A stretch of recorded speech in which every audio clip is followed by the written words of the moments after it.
So if I'm going to give the diabolical genius moniker to Joshua Williamson, then I have to do the same to Jed Mackay. Not only does he bring back two characters that I haven't heard from in a long time. How many characters? I mean, villains.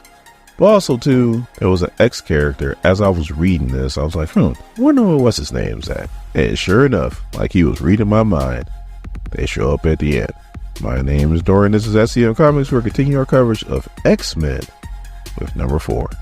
So a story starts off at the factory where you have Magic, and she's playing chess with somebody on her cell phone. So as she's playing, in her head she's saying, it's not about winning, because I never win at chess. The whole point of this is to keep from losing as long as possible. But then Tipper shows up and she's like, we got action.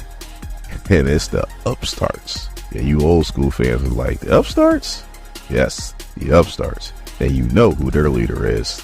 Yes, on the next page, we see Trevor Fitzroy. And I hate to say that your boy over here has something in common with Trevor Fitzroy, but we do. We're both trying to grow our YouTube page.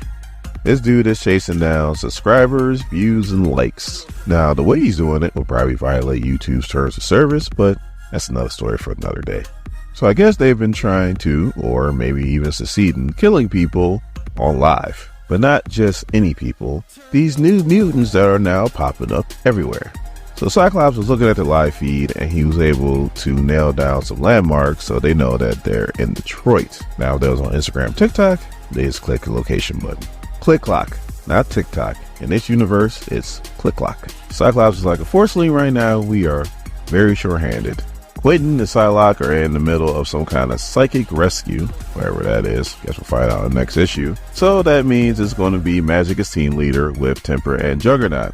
And Magic is like, 3 people is not enough. And Cyclops is like, I know. That's why you're also taking Beast. And Beast loses his shit. He's like, hold on, time out. My work. I can't be going to the field. My work's too important. And Scott's like, I know your work's important. I'm not having another mutant murder on a live stream to those lunatics. Your work's gonna have to wait. And Beast is like, did you forget about what happened to Magneto? Like, we're all just ticking time bombs. And I'm so happy he brung this up, because if you guys read The Resurrection of Magneto, if you didn't, don't worry, your boy got you. The link to the playlist will be in the description. Magneto came out looking like new money. Like, new money. So to see him go from that to this, like, Magneto looks like his proper age. I mean, proper age. Like, you gotta realize, if Magneto was in the Holocaust, this man got to be pushing 100. Magic comes out of nowhere. It's like, look, I'm the team leader, and I say you're on my team. If you don't like it, then you can go hide with Rogue in the woods somewhere. I'm like, ooh, low blow. Like, these two teams just don't like each other. Anyway, she says, X-Men up, and then we cut to Detroit, where we have our newest mutant running for her lives as she falls in the snow, where Trevor Fitzroy and his upstarts are waiting on her. So as Fitzroy is talking about this girl's conditioning, before he can even say cut out the heart, all of a sudden a portal opens up and our X-Men arrive. So Magic's like, you got one chance, surrender. And Fitzroy is like, we're doing a live stream, like, we gotta have some kind of commentary, like some kind of banter. Like, I can't just surrender, like, that's bad for views. So the Magic's like, alright, how about this? Let's see how your audience likes it when I gut you like a pig. And Fitzroy is like, that's more like it. Upstarts, start it up. That's corny.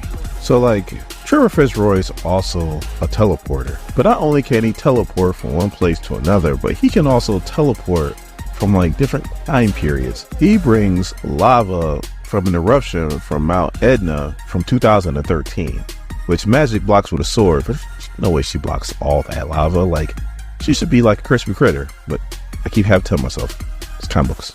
It's comic books. So Juggernaut is staring down Ocelot, and he's like, you and me, big man, you and me. And Ocelot's like, orbit. Orbit. Orbit! And he's like, I'm here. Now, Orbit, he can fly, and his power is pretty much vertical. Almost like Count Vertigo, if you're talking about the DC universe. Anyway, Juggernaut's like, hold on, time out. What's wrong with the ground? Like, where's the ground? And he falls and like, oh, there it is. So now Beast jumps on Orpheus. And that's the, Orpheus is ugly as hell. Anyway, he shoots some kind of blast off his mouth and he shoots it at Beast. He missed, but then Beast jumps right by Orbit, and Orbit is like, Orphis. He's like, no, don't. But it's too late. Orphis hits him right with his blast. And that's why Beast is on the team, because who's smarter than Beast? So anyway, Juggernaut picks himself off the ground. He's kind of collects himself. He goes at Ocelot again. Ocelot gets out the way, and then he slashes at Beast. So now Magic is dealing with some hand that's coming out. I guess it belongs to a raid abomination from the 23rd century. And Fitzroy is like, dude, we can do this all day. Then Magic just throws her sword at Fitzroy. Fitzroy ducks it and goes into his portal.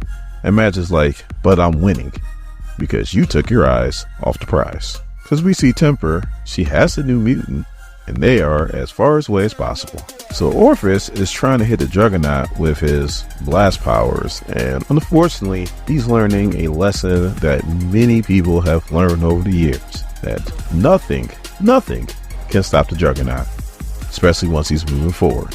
So now Beast is doing his Beast thing and starts again to Ocelot, and Fitzroy is like, all right, looks like it's time to go. I guess we'll just go ahead and fix this in the edits. Like, I don't know who Jed Mackay, I don't know if he's a YouTuber or not, but he must have consulted one because, whew, this is YouTube centric. And just in case you don't know what it means to fix it in the edits, pretty much he's going to make the upstarts look like they won the fight, even though they got whipped. So now we cut to the upstarts headquarters, where we see a thumbnail that says upstarts humiliate the X-Men with Magic crying. Now, you and I know what happened, but that's between you and I. And Fitzroy is like, the numbers are through the roof. People can't get enough of us. Have you seen the views? And all we hear somebody say, I don't care about views. What happened to the mutant? So Fitzroy explains how the mutant got away. And they're like, look, when I sponsored you, I sponsored you only so that we can figure out how these new mutants are popping up. Because that's what I want. I want to know how and why these new mutants are all of a sudden showing up. And we turn the page, we see it's the Sugar Man. Woo! I haven't seen the Sugar Man in so long. It's not funny. So then we go back to the factory where you got Scott talking to Beast, and Beast is pretty much telling how the mission went and how the new mutant is, and she's like, well, she's scared. And then it's like, well, we're collecting a lot of these new mutants. We're actually starting to run out of space here. And then he's asking how Ileana did. She said, Ileana did fine. She actually handles herself in the field way better than we did when we were her age. So then we see Ileana walking back to her room. She goes back to her chess match. She texts somebody, and we see on the other end, it's her brother Colossus. That's exactly why I was wondering what the hell was going on with Colossus. And now we know. So what? If you're enjoying what we're doing on this channel and you want to help out, you can give us a super thanks. I'm sorry. Thank you. Who does all the work here? I hate to agree with Saucy Red over there, but he's right.